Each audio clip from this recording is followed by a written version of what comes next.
सर्वांचं स्वागत आहे। आज मी तुम्हाला थालीपीठाची रेसिपी सांगणार आहे। त्यासाठी लागणारं साहित्य: बारीक चिरलेली मेथी, पत्ताकोबी, जिरे, लसूण, टोमॅटो आणि बारीक चिरलेला कांदा आणि गव्हाचं पीठ, ज्वारीचं पीठ दोन्ही मिक्स।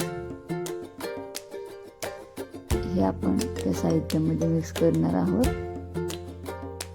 पीठ आणि बारीक चिरलेलं साहित्य, त्यामध्ये चवीनुसार तिखट, हळद, चवीनुसार मीठ, हे सर्व आपण मिक्स करून घेणार आहोत। त्यामध्ये 2 चमच दही,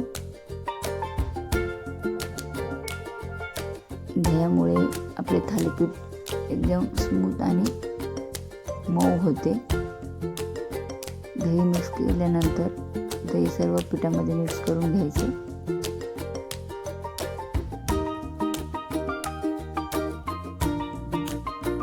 थोडंसं पाणी टाकून पीठ आपल्याला मळून घ्यायचं आहे। सगळं पीठ मळून घेतल्यानंतर एक 10 मिनिटं आपल्याला ते पीठ भिजत ठेवायचं आहे।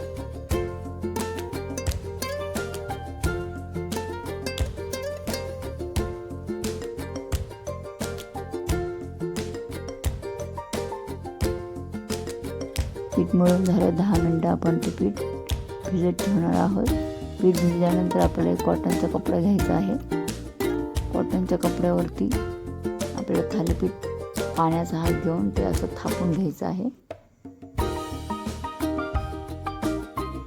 थापून झाल्यानंतर आपण ते दोन्ही साईडला एकदम क्रंचीमध्ये थोडंसं तेल टाकून भाजून घेणार आहोत। कॉटनचा कपडा याच्यामुळे घ्यायचा की ते आपल्याला टाकायला तव्यावरती व्यवस्थित टाकता येतं। त्यानंतर तेल टाकून आपण परत परतून घेणार आहोत आणि दोन्ही बाजूने ते कडकमध्ये थोडंसं भाजून घेणार आहोत।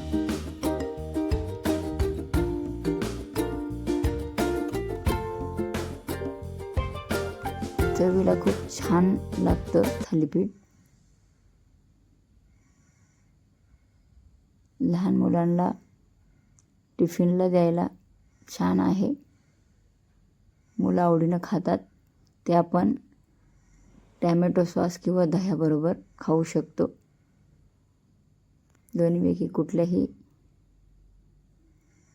वस्तूबरोबर खाल्लं छान लागतं।